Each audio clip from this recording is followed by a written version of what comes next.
오늘 함께 볼 하나님의 말씀입니다. 로마서 12장 14절부터 18절까지 말씀입니다. 제가 가진 성경으로 신약 성경 256쪽에 있습니다. 로마서 12장 14절부터 18절까지의 말씀입니다. 제가 이 말씀 봉독할 때에 살아계신 하나님의 음성을 들으시기를 바랍니다. 너희를 박해하는 자를 축복하라. 축복하고 저주하지 말라. 즐거워하는 자들과 함께 즐거워하고 우는 자들과 함께 울라. 서로 마음을 같이하며 높은 데 마음을 두지 말고 도리어 낮은 데 처하며 스스로 지혜 있는 채 하지 말라. 아무에게도 악을 악으로 갚지 말고 모든 사람 앞에서 선한 일을 도모하라. 할 수 있거든 너희로서는 모든 사람과 더불어 화목하라. 아멘. 이 말씀은 하나님의 말씀입니다. 네. 할렐루야. 네, 반갑습니다. 예수 그리스도의 크신 은총과 평안이 예배 자리에 함께 하신 모든 분들께 가득히 임하시기를 빕니다. 광고 시간에도 말씀을 드렸지만 단기 선교팀을 위해서 계속해서 기도해 주시고 또 다음 주에 설 복음 축제를 위해서도 기도하며 준비해 주시기를 부탁드립니다. 담임 목사님께서 선교를 가시면서 저에게 이렇게 당부를 하셨어요. 이번 주 설교 주제는 꼭 전도와 관련된 설교를 하시라, 그렇게 이야기를 하셨어요. 그래서 다음 주에 복음 축제를 앞두고 우리 안에 있는 복음의 열정 그리고 전도의 사명을 일깨워서 교회가 부흥되고 회복되기를 바라는 마음으로 그렇게 말씀하셨다고 생각을 합니다. 사실 처음에는 5월이 가정의 달이기도 하고 해서 제가 자녀를 위해 또 가정을 위해 말씀을 준비할까 하다가 그거는 다음 기회에 한번 말씀을 드리도록 하겠습니다. 2주 전에 나눠드린 태신자 작성 카드 다 가지고 계시죠? 예, 혹시 없으신 분은 로비에 준비가 좀 되어 있습니다. 가져가셔서 작성을 해주시면 되겠습니다. 태신자를 기도하면서 품고 작성을 하시고 그리고 본인이 한 장 가지고 계시면서 기도하시고 또 교회에 제출하셔서 함께 중보기도 하고 그분들 마음에 품고 다음 주에 함께 와서 예배하기를 그런 것들을 바라는 마음으로 이제 하는 거죠. 이번 복음 축제에 가장 우리가 초청을 했으면 하는 분은 이제 오랫동안 잘 다니시다가 오랫동안 교회를 출석하지 않은 분들이 우리 교회에 많이 계신다고 들었습니다. 그런 분들을 이렇게 기도하시고 연락하시고 그러면서 초청하고 그랬으면 좋겠어요. 우리가 교회에서 만나서 함께 교제하며 신앙생활을 같이 했으면 하는 그런 마음이 이렇게 한번 드러났으면 하는 마음입니다. 지금은 시간이 제법 지나서 희미해지긴 했지만 지나온 3년의 세간을 생각해 보면 참 우리는 기가 막힌 경험을 했죠. 교회가 예배를 드리지 못하고 교회에 오지를 못하는 그런 일을 우리가 겪었습니다. 물론 교회만 그러지는 않았죠. 우리 사회 전반이 엄청난 변화를 경험을 했지만 그 중에 교회가 가장 큰 영향을 받은 것이 사실입니다. 코로나 팬데믹이 시작이 되고 반년 정도 시간이 지났을 때 어느 정도 예배로 다시 모일 수 있는 기회가 왔었습니다. 그랬는데 그래도 교회는 여전히 오기 불편한 장소였고 오지 않는 많은 분들의 이유가 코로나 때문이었죠. 코로나가 잠잠해지면 예배에 다시 참석하겠다 하는 것이 그분들의 대답이었습니다. 물론 숫자가 중요한 것은 절대로 아니라고 생각을 합니다. 하지만 하나님이 기뻐하실 한 영혼, 한 사람의 신앙과 영적인 성수, 우리가 그런 것들을 위해서 기도하고 노력해야 될 때가 이제 지금이 아닌가 생각을 해요. 한 영혼의 소중함을 생각하면서 예배 회복과 교회 공동체의 회복을 위해서 우리가 다시 한번 힘을 내는 시간이 되기를 바랍니다. 그렇게 기도하면서 복음 축제를 준비해 주시기를 부탁을 드립니다. 마지막으로 한 번만 더 태신자 작성 카드 오늘 꼭 제출해 주시고 오전에 못 내신 분들은 오후 예배 때 내셔도 되고요. 오후 예배 때도 어려우신 분은 주중에도 주셔도 됩니다. 꼭 참석해 주시면 함께 해 주시면 감사하겠습니다. 우리가 살아가는 일상의 삶에서 그리스도인으로 어떻게 살아가야 하는 고민은 참 중요한 거라고 생각을 합니다. 저는 무엇을 위해서 살 것인가 하는 이 문제가 신앙으로 분명해야 된다고 믿는 사람입니다. 일상에서 자주 만나는 사람들 속에서 내가 그리스도인으로 살아가지 못하고 예수님의 모습이 나에게서 나타나지 않는다면 전도는 고사하고 우리의 삶은 비웃음만 사게 될 것입니다. 우리가 가끔 그렇게 겪는 일이기도 하죠. 그래서 때로는 내가 교회를 다닌다는 사실을 숨기기도 하고 내가 교회의 직분자라는 사실을 말하지 않기도 합니다. 또 교회 다니는 거는 교회 다니는 거고 사업은 사업이고 직장은 직장이고 일은 일이고 그렇게 살아가는 경우도 많이 있습니다. 저도 참 부끄럽지만 가끔 처음 만나는 사람에게 내가 목사입니다 하고 말하기가 참 곤란할 때가 있습니다. 먼저 묻지 않으면 제가 말하지 않을 때가 그럴 때가 가끔 있습니다. 아마 지금 이 자리에 계신 모든 분들 중에 저만 그럴 거라고 믿습니다. 또 반대도 있습니다. 이런 거죠. 상대방이 이렇게 대화를 하다가 상대방이 내가 어느 교회 다닙니다. 내가 어느 교회 집사입니다. 내가 어느 교회 장로입니다. 권사입니다. 그렇게 때로는 내가 목사입니다. 그렇게 말한다고 해서 그 말로 인해서 상대방에 대한 신뢰도가 올라간다든지 그 사람이 더 좋아 보인다든지 그러지 않습니다. 부끄럽지만 그렇습니다. 이거 역시 저만 그럴 거라고 믿습니다.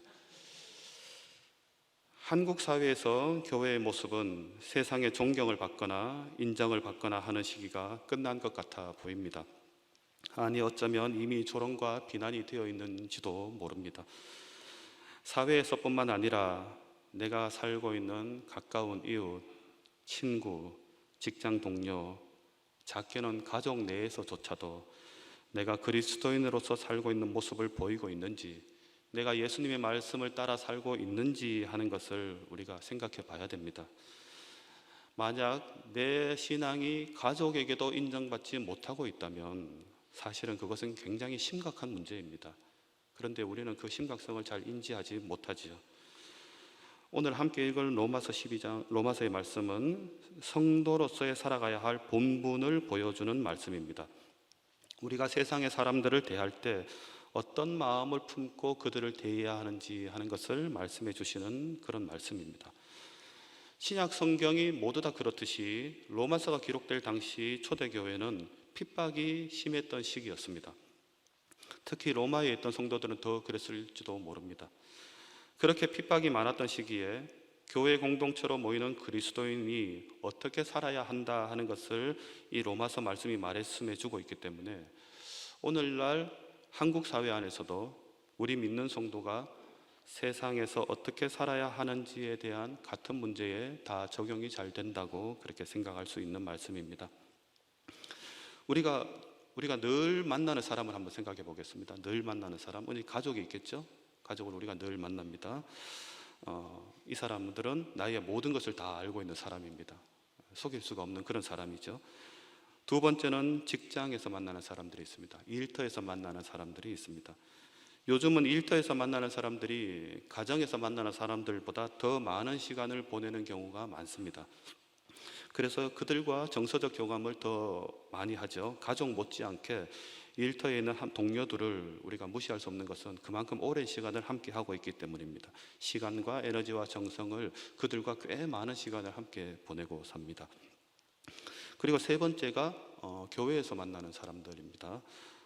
많은 성도님들이 교회에서 많은 시간을 보내고 있습니다. 새벽부터 오시는 분들도 많고 주중에 교회 오셔서 봉사하시고 사역하시고 또 직접 눈으로 대면하지 않더라도 전화를 하든 문자를 하든 우리가 공감하면서 함께 이렇게 교제하는 그런 관계를 가지고 살아가는 분들이 많죠.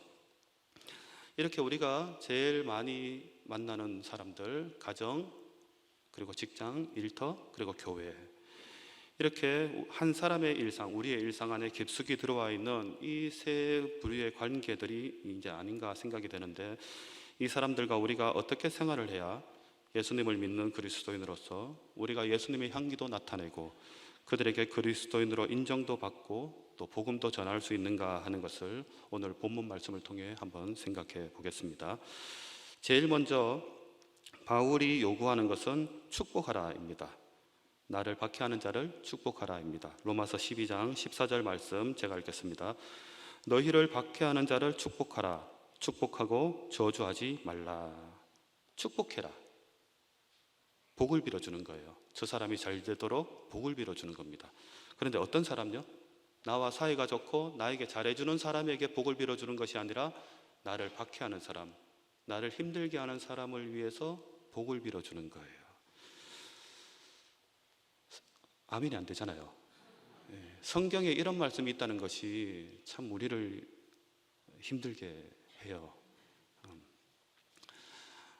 자, 문제를 하나 낼 텐데 대답 한번 속으로 생각해 보십시오. 세 가지 중에 제가 이제 설명해 드리는 세 가지 중에 가장 어려운 게 뭘까요? 자, 1번입니다. 미워하는 사람에게 한 10만 원 상당의 선물을 해주는 거예요. 이게 첫 번째입니다. 두 번째는 미워하는 사람과 같이 밥 먹고 차 마시는 거예요. 세 번째는 미워하는 사람이 잘 되도록 진심으로 복을 빌어주고 기도해 주는 거예요.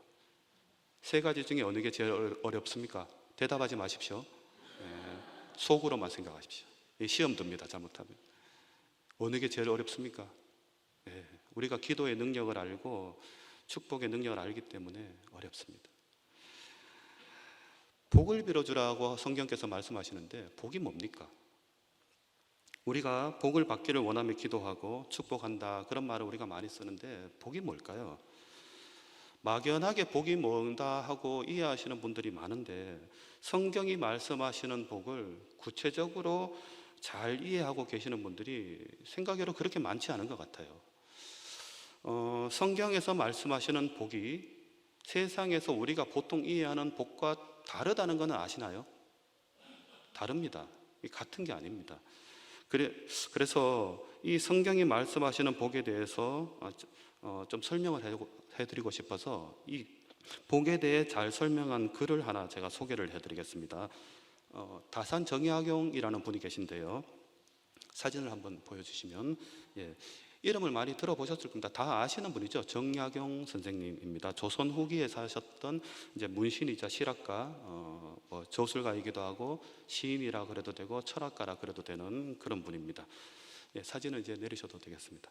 이분이 관직에 있다가 전라남도 강진으로 귀양살이를 가서 18년 동안 살게 됩니다. 귀양살이를 하게 된 이유가 예수 믿는다는 것 때문이었습니다. 예수 믿는다는 것 때문에 조선 후기니까요. 모함을 받는데 그것을 이제 부정하지 않고 그대로 이제 귀양살이를 받아들입니다. 강진에 귀양 가서 거기서 수양을 하면서 글을 쓰시는데 약 500권 가량의 책을 썼다 그래요. 엄청난 양을 썼죠. 그 중에 제일 유명한 책, 우리가 많이 들어본 책이 있죠. 목민심서라는 책이 있습니다. 이 목민심서라는 책의 내용은 뭐냐면 관리는 이렇게 살아야 된다 하는 거예요. 관리는 백성을 다스리려면 이렇게 해야 된다. 청렴하고 겸손하게 생활해야 된다. 자기 자신에게 정직하고 바르게 해야 된다. 공적인 일을 수행할 때는 이러이러하게 하고 백성을 사랑하는 방법은 이러이러한 것들이고 세금을 낼 때 또 군사, 재판, 그리고 흉년이 났을 때 어떻게 구제해야 되고 또 퇴임할 때는 어떻게 해야 된다 하는 것까지 아주 자세하게 이렇게 써져 있습니다. 그게 목민심서의 내용인데요. 저도 처음에 몰랐는데 목민심서의 목자가 목사할 때 목자와 같은 글자입니다. 재미있죠? 그래서 목민심서 이렇게 읽어야 됩니다. 읽을 때는 목민심서 하면 안 되고 목민심서. 그러니까 백성의 마음을 이렇게 목회하는 책, 이렇게 이제 이해할 수가 있죠. 이 책의 내용을 지금 우리가 읽으면 그냥 당연해 보여요. 그런데 우리는 이제 성경의 마음을 가지고 있으니까 그냥 당연한 것 같아 보이는데 그 당시 조선 후기 사회를 생각해 보면 이 책은 놀라운 책입니다. 어떻게 이런 생각을 그 시대에 했을까 싶은 그런 내용이에요. 그러면서 백성을 대하는 눈이 이렇게 달랐구나. 이분이 평범한 보통의 관직에 있는 사람들하고 이렇게 다르게 세상을 봤구나, 백성을 봤구나, 이렇게 생각이 되는 거죠. 물론 정약용 선생님이 아주 훌륭한 사람이고 이분이 온전한 삶을 살았다, 그렇게 드리는 말씀은 아닙니다. 제가 이분을 소개하는 이유는 이분이 복에 대해서 설명한 글이 있는데 그것을 소개해 드리고 싶어서 이분의 이야기를 꺼낸 거예요. 이분은 복은 두 가지가 있다, 그렇게 이야기를 합니다. 먼저 열복이라는 게 있답니다. 열복이 뭐냐면은 뜨거운 열자를 써요. 뜨거운 열자에 복복자를 씁니다. 그래서 열복인데요. 우리가 평상시에 자주 쓰는 단어 중에 뜨거운 열자가 들어가는 단어가 있습니다. 생각나는 단어 있으시죠? 열심. 그죠? 그래서 열심히 해라. 그럴 때 뜨거운 마음을 가져라는 말이거든요. 그러니까 열복이라는 것은 열심히 노력해서 얻을 수 있는 복을 열복이라고 하는 거예요. 이 복을 얻으면 높은 지위를 얻을 수 있습니다. 그리고 많은 소유를 가질 수 있습니다. 유복하게 되고 건강하게 되고 장수할 수도 있고 또 자녀들도 잘 될 거고 떵떵거리고 살아가는 것이 열복이랍니다. 이 열복을 가지게 되면 주위에 있는 사람들이 나에게 와서 굽신굽신하게 되는 거예요. 또 다른 하나의 복이 있는데 그 복은 청복, 이렇게 이름을 붙였어요. 청복. 청자가 맑을 청자를 씁니다. 청복입니다. 이 복이 뭐냐 했더니 이분이 설명을 이렇게 해요. 이 복은 하늘이 주는 복이다. 그렇게 이야기를 해요.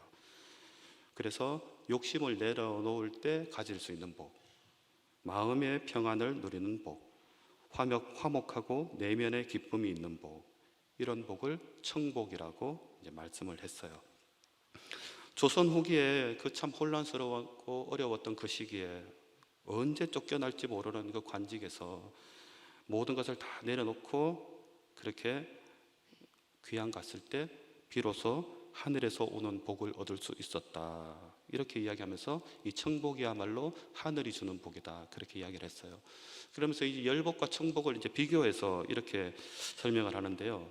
당시 시대에는 복에 대한 개념이 없었습니다. 당시에는. 그런데 이분이 이 두 가지 복에 대한 개념을 설명하면서 이 비교를 하는데요. 이렇게 말씀을 합니다. 한번 들어보십시오. 이 두 가지 복은 성품에 따라 달리 취할 수 있지만 하늘은 청복을 매우 아낀다. 청복은 아무에게나 주지 않는다. 그래서 열복을 누리는 이는 많아도 청복을 얻는 이는 얼마 없다. 어떤 사람이 열복과 청복을 둘 다 얻어 누리겠다고 하면 모두 비웃을 것이요 하늘도 그 오만과 망령됨을 미워하리라. 이렇게 두 가지 복은 동시에 있을 수 없다. 그렇게 이야기를 합니다. 이 열복과 청복이 성경에 표현되어 있는 단어는 아니지만 성경이 주시는 그 복의 개념을 아주 잘 이해하고 설명한 단어라고 생각이 들어서 여러분들께 소개를 드렸습니다. 자, 그러면 이제 자기에게 적용을 해야 돼요. 열복과 청복 두 가지는 가질 수 없어요. 둘 중에 하나만 가져야 돼요. 어느 게 탐이 나십니까? 문제는 이거예요. 어느 게 탐이 나십니까? 네. 우리에게는, 그리스도인에게는 청복이 있어야 됩니다. 우리는 이 청복을 받아 누릴 줄 알아야 됩니다. 그리고 우리가 다른 사람들에게 빌어줘야 하는 복도, 축복해줘야 하는 복도 이 청복입니다. 돈 많이 버십시오, 사업 잘 되십시오, 대박 나십시오, 그런 건 그리스도인이 빌어주는 복이 아닙니다. 우리가 어떻게 열복을 빌어주겠습니까? 우리도 없는데. 청복을 빌어주는 거예요. 우리가 하늘에서 주는 복, 하나님이 주신 그 복이 뭔지를 우리가 알아야 그 복을 빌어줄 수 있는 거예요. 당신도 청복을 받으십시오. 하나님이 주시는 그 복을 받으십시오. 이 복이 정말 소중한 줄 안다면 우리 이웃들에게 이 복을 빌어줄 수가 있습니다. 그러면 그 복을 받은 사람들이 점점 많아질 것이고 또 청복을 받은 사람들이 또 다른 사람들에게 전해줄 것이고 그러면 우리가 살고 있는 이 세상이 지금보다는 훨씬 더 아름답고 풍성한 그런 세상이 되겠죠. 자, 두 번째는 마음을 같이 해라입니다. 로마서 12장 15절과 16절 말씀 제가 읽겠습니다. 즐거워하는 자들과 함께 즐거워하고 우는 자들과 함께 울라. 서로 마음을 같이하며 높은 데 마음을 두지 말고 도리어 낮은 데 처하며 스스로 지혜 있는 채 하지 말라. 마음을 같이 하라는 게 뭘까요? 현대 사회에서는 인간관계에서 공감이라는 것이 굉장히 중요한 주제가 되어 있습니다. 그래서 공감 기술을 배우기도 하고 공감과 관련된 책들도 굉장히 많이 나와 있죠. 공감이라는 것이 상대방의 마음을 그냥 알아주고 이해해 주는 것이니까 그렇게 단순하게 생각을 할 수 있는데 성경은 훨씬 더 깊은 이야기를 우리에게 해줍니다. 15절과 16절 말씀을 제가 공동 번역으로 한번 읽어보겠습니다. 기뻐하는 사람이 있으면 함께 기뻐해주고 우는 사람이 있으면 함께 울어주십시오. 서로 한 마음이 되십시오. 오만한 생각을 버리고 천한 사람들과 사귀십시오. 그리고 잘난 체 하지 마십시오. 이게 이 본문 말씀이에요. 마음을 같이 함으로 무엇을 해야 하냐? 오만한 생각을 버리고 천한 사람들보다, 나보다 부족한 사람들보다 나보다 부족한 사람들과 사귀고 함께 있는 거예요. 그리고 잘난 체 하지 않는 겁니다. 참을 줄 알아야 됩니다. 누군가 내 속을 확 뒤집어 놓아도 그것을 견딜 줄 알아야 됩니다. 그냥 이해만 하고 공감하는 것이 아니라 상대방에 대한 자비로운 마음을 가져야 됩니다. 너그럽게 참아낼 수 있는 그런 마음이 있어야 한다는 말씀이죠. 요즘 젊은 세대를 흔히 MZ세대, MG세대 그렇게 부릅니다.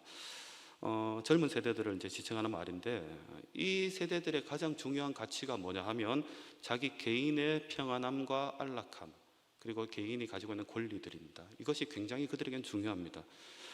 문제가 없을 때는 괜찮은데, 그냥 잘 지낼 때는 괜찮은데, 만약에 어떠한 이유로 인해서 내가 가져야 할 평안이나 안락함이 타인에 의해서 침범당할 때, 타인에 의해서 그것을 누리지 못하고 훼손될 때 견디지를 못해요.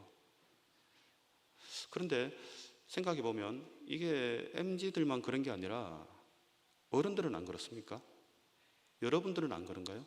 내가 당연히 누려야 되고, 내가 당연히 가져야 되는 권리, 내가 당연히 취할 수 있는 평안함과 안락함이 타의에 의해서 침범당할 때 괜찮으십니까? 뭐 그냥 그 정도는 괜찮아. 뭐 그 정도는 얼마든지 참을 수 있어. 뭐 죽고 사는 문제 아닌데 괜찮아. 그러실 수 있는 분이 우리 중에 몇 분이나 계실까요? 괜찮을 땐 괜찮습니다. 좋을 때는 좋은데, 내가 당연히 내가 가져야 될 평안함, 안락함, 권리들 이런 것들이 다른 사람들하고 충돌될 때 어떻게 하시냐는 거죠. 우리가 지난 3년 동안 코로나19 때문에 팬데믹 시대를 살아왔는데, 우리 초창기 때 한번 생각해 보십시오. 팬데믹 초창기 때. 기억은 희미해졌겠지만 우리가 팬데믹 초창기 때 예배를 드려야 되나 말아야 되나, 교회 가도 되나 안 되나, 그걸로 굉장히 어려웠습니다. 교회 가면 안 된다, 모이면 안 된다, 아니야 그래도 모여야지, 온라인으로 하는 예배가 예배냐, 그러면서 굉장히 싸웠는데, 그 논란의 핵심은 뭐냐 하면 내가 누려야 할 내 신앙, 나의 평안과 나의 안락을 위해서 당연히 가져야 하는 그것이 타의에 의해서 침범당할 때 어떻게 해야 되느냐 하는 그 문제였어요. 내가 당연히 누려야 되는, 또 누려도 되는 것들이 다른 사람에 의해서 이렇게 침범당할 때 어떻게 해야 되느냐, 이 말씀인 거예요. 그럴 때 마음을 같이 하고 높은 데 마음을 두지 말고 스스로 지혜 있는 체 하지 말라 하는 말은, 그런 충돌이 났을 때 내 것을 포기해라, 그런 말씀입니다. 내가 당연히 내 것이라고 생각하는 그것을 내려놓아라는 말씀입니다. 속이 확 뒤집어지더라도 오만한 생각 버리고 잘난 체 하지 말라, 그런 말씀이에요. 그래서 다른 사람을 생각할 줄 아는 것, 다른 사람을 동정할 줄 알고, 다른 사람을 불쌍히 여길 줄 알고, 그런 것들을 말씀하는 겁니다. 자, 이 말씀을 삶에 구체적으로 적용해 보겠습니다. 우리가 좋은 인간관계를 가지고 살기 위해서는 서로가 맞아야 됩니다. 그렇죠? 저 사람과 내가 잘 맞아야 됩니다. 그런데 사람이 잘 안 맞거든요. 그러면은 누군가가 누군가에게 맞춰줘야 됩니다. 그래야 좋은 인간관계가 돼요. 누가 누구에게 맞춥니까? 상대가 나에게 맞춥니까? 내가 상대방에게 맞춰줍니까? 힘 있는 사람이 약한 사람을 위해서 맞춰주는 거예요. 가진 자가 없는 자를 위해서 맞춰주는 거예요. 내가 상대에게 맞춰주는 겁니다. 가장이 가족들을 위해서 맞춰주고, 사장이 직원들에게 맞춰주는 거예요. 저도 저희 집에서 가장이잖아요. 그런데 저도 아내든 아이들이든 내가 가장이니까 아빠 뜻대로 해, 아빠 말 들어, 그렇게 하지 않습니다. 제가 저들에게 맞춰줘요. 제 권리 포기하고 내 입 내려놓고 그들이 원하는 것을 따라가 줍니다. 내가 왜 너희들에게 맞춰야 되냐 하는 생각이 여기까지 올라오죠. 그래도 그렇게 하지 않습니다. 주님의 말씀하셨으니까 순종합니다. 손해볼 것 같습니까? 아닙니다. 내 고집 피울 때보다 훨씬 더 많은 것들을 얻는 것을 여러 차례 경험을 했어요. 작게라도 사업을 운영하거나 혹은 직장에 아랫사람이 있는 분이 계신다면 한번 도전해 보십시오. 억지로 참아주는 게 아니라, 그러니까 하나님께서 말씀하셨으니까 내가 억지로 참는 게 아니라 더 좋은 열매로 주실 거다 하는 것을 생각하면서 한번 도전해 보시면 좋겠습니다. 자, 세 번째는 선한 일을 하라입니다. 로마서 12장 17절 말씀입니다. 아무에게도 악을 악으로 갚지 말고 모든 사람 앞에서 선한 일을 도모하라. 악을 악으로 갚지 말라 하는 이 말씀이 다른 곳에서도 한 번 더 나오는데요. 사도 바울의 이 말씀과 똑같은 의미의 말씀을 베드로 사도가 이야기를 합니다. 베드로전서 3장 9절 말씀인데요. 제가 읽겠습니다. 악을 악으로 욕을 욕으로 갚지 말고 도리어 복을 빌라. 이를 위하여 너희가 부르심을 받았으니 이는 복을 이어받게 하려 하심이라. 바울이 하신 말씀을 조금 더 자세하게 이렇게 설명을 하죠. 악을 악으로 갚지 말라 하시는 것은 뭐 그럴 수 있겠는데, 선한 일을 도모해라. 잘해주어라. 나에게 악을 행하고 나에게 욕을 한 사람, 그런 사람에게 선하게 해주고 복을 빌어줘라. 그렇게 말씀을 하세요. 그러면서 이어지는 말씀은 참 받아들이기 어려운 말씀인데, 너희가 이를 위하여 부르심을 받았다. 그렇게 말씀을 하세요.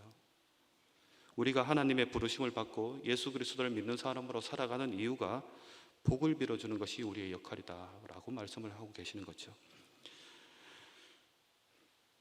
너희를 불렀는데 너희를 부른 이유는 이 복이 이어가도록 하기 위함이다. 너를 통해 복이 이어지고 계속되어지도록 하기 위함이다. 그렇게 말씀을 하세요. 바울의 예전 모습을 한번 생각해 보십시오. 바울이 처음 성경에 등장하는 장면은 초대교회에서 성도를 핍박할 때였습니다. 스데반을 돌로 쳐서 죽일 때 그 일을 주도했던 사람이 바울이었습니다. 예루살렘 안에 성도들을 잡아다가 옥에 가두는 일을 했었고, 멀리 다메섹까지 예수님을 믿는 사람들을 쫓아가서 잡으려고 했던, 그렇게 열심을 냈던 사람이 바울이었습니다. 냉렬했고 잔인했던 그런 사람이었습니다. 그랬던 바울이 예수님을 만나고 변화되었습니다. 변화된 바울은 이방 땅에 복음을 전하기 위해서 참 많이 애를 씁니다. 오해를 받기도 했고, 자신이 개척한 교회에서 외면을 당하기도 했고, 매를 맞기도 했고, 죽을 뻔한 위기에도 처하기도 합니다. 그랬던 바울이 이야기를 합니다. 악을 악으로 갚지 말고 모든 사람에게 선한 일을 도모해라. 말씀을 이렇게 읽다 보니까 우리 주님께서도 똑같은 이야기를 하셨어요. 마태복음 5장 44절 말씀입니다. 나는 너희에게 이르노니 너희 원수를 사랑하며 너희를 박해하는 자를 위하여 기도하라. 우리에게 이 하늘에서 오는 복이 없으면 악을 악으로 갚고 싶고 욕을 욕으로 갚고 싶습니다. 그렇게 해야 좋은 것 같고 그렇게 해야 속이 시원할 것 같아요. 하지만 그렇게 살면 우리 인생이 피폐해지고 망가져요. 인생이 고달퍼집니다. 나에게 그렇게 함부로 하고 상처를 주는 사람일지라도 우리가 복을 빌어주고 하늘의 복을 빌어주고 우리 안에 있는 평안을 전달해주면 우리도 그 복을 누릴 수 있고 그 복을 상대방도 누릴 수 있습니다. 그게 우리가 복음을 전해야 하는 이유고 복음을 전하기 위해서 해야 할 것들입니다. 로마 시대 때, 신약 초기 때 교회에 대한 핍박이 참 컸을 때에 그 교회를 향해서 말씀을 합니다. 현실은 괴롭겠지만 악을 악으로 갚으면 안 돼. 선한 일을 해야 돼. 복을 빌어줘. 그렇게 말씀하시는 거예요. 마지막으로 네 번째는 화목해라입니다. 로마서 12장 18절 말씀입니다. 할 수 있거든 너희로서는 모든 사람과 더불어 화목하라. 화목해라 하는 말은 다른 사람과의 관계가 어떠해야 되는지를 말씀하시는 거겠죠. 그러니까 예의를 지켜라, 무례히 행하지 말아라 등으로 우리가 이해할 수 있습니다. 현대에는 예의를 지키면 손해본다 하는 생각들을 하시는 것 같아요. 특히 젊은이들이 많이 그래요. 그래서 일부러 무례한 행동을 하기도 하고 거칠게 말하기도 하고 참 그렇습니다. 그것을 멋이라고 생각하기도 하죠. 젊은이들이 많이 그래요. 그런데 젊은 친구들 흉볼 거 하나도 없습니다. 걔들이 누구 보고 배웠겠습니까? 다 어른들 책임입니다. 예전에 제가 섬기던 교회에서 한 청년이 저한테 이런 질문을 했어요. 목사님, 사람을 볼 때 제일 중요하게 봐야 될 게 뭔가요? 뭐 그런 질문을 했어요. 아유, 너 참 수준이 있다. 기특하다. 어떻게 그런 질문을 다 하냐. 그러면서 제가 가지고 있는 제 생각을 대답을 해줬어요. 사람을 볼 때 가장 중요한 건 뭘 봐야 되는가 할 때 저는 이제 이렇게 생각을 하죠. 저 사람에게 기본적인 예의가 있는가, 그거 하고요.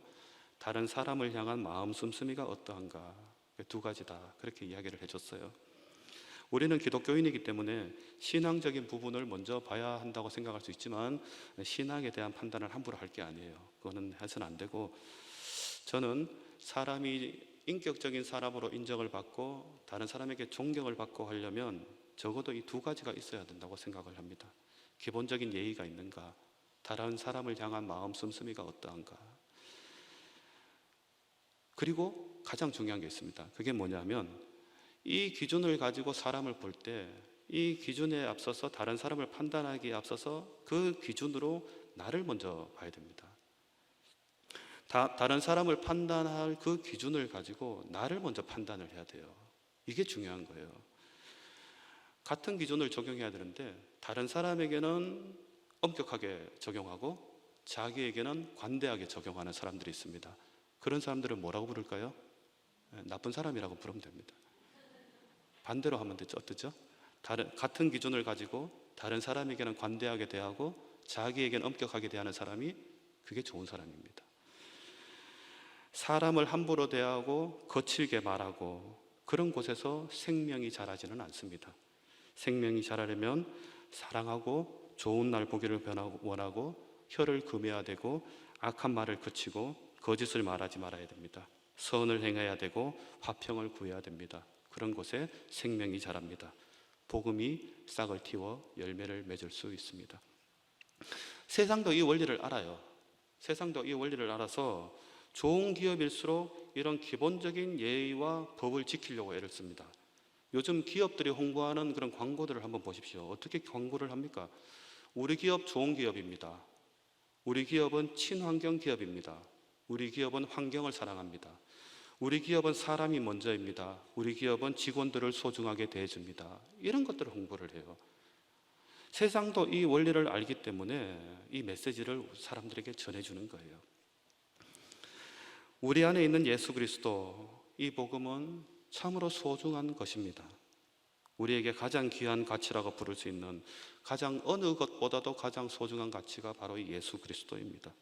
이 복음을 우리 가까이 있는 사람들에게 전하기 위해서 가족에게 전하고 이웃에게 전하고 직장에 교회 공동체 안에서 우리가 전하려면 어떻게 해야 되는가 하는 말씀을 오늘 로마서 말씀을 통해서 보았습니다. 첫 번째는 복을 빌어 주어라. 두 번째는 마음을 같이 해라. 내 것 포기해라. 세 번째는 악을 악으로 갚지 말고 선한 일을 행하고 잘되기를 빌어줘라. 네 번째, 화목하게 행동해라. 예의를 갖추고 무례히 행동하지 말아라. 이 마음을 우리 안에 꼭 지키고 복음을 전하며 살아가시는 모든 성도님들 되시기를 축복합니다. 제가 지금까지 이 말씀을 길게 설명을 드렸는데 제가 설명해 드렸던 거는 다 잊으셔도 됩니다. 그냥 오늘 말씀만 기억하시면 됩니다. 오늘 본문 말씀 다시 한번 더 읽고 설교를 마치겠습니다. 너희를 박해하는 자를 축복하라. 축복하고 저주하지 말라. 즐거워하는 자들과 함께 즐거워하고 우는 자들과 함께 울라. 서로 마음을 같이하며 높은 데 마음을 두지 말고 도리어 낮은 데 처하며 스스로 지혜 있는 채 하지 말라. 아무에게도 악을 악으로 갚지 말고 모든 사람 앞에서 선한 일을 도모하라. 할 수 있거든 너희로서는 모든 사람과 더불어 화목하라. 아멘. 하나님이 우리에게 명하신 말씀입니다. 세상을 향한 하나님의 마음입니다. 이런 자세를 가지고 우리가 살아가야 우리 안에 있는 귀한 예수 그리스도의 복음이 세상에 전해질 수 있고 열매 맺게 될 수 있을 거라고 그렇게 믿습니다. 그렇게 살아가시는 저와 우리 모두가 되기를 축복합니다. 말씀 생각하시며 함께 합심하여 기도하시겠습니다. 주님의 뜻을 받들며 우리가 이웃에게, 우리의 가까운 사람들에게 복을 빌어주며 마음을 같이하고 선한 일을 하며 화목해 하시는 우리 주님의 백성 되게 해달라고, 주님께 우리의 복음을 전할 수 있는 그런 사명자로 세워달라고 이 시간 함께 합심하여 기도하시겠습니다. 주님,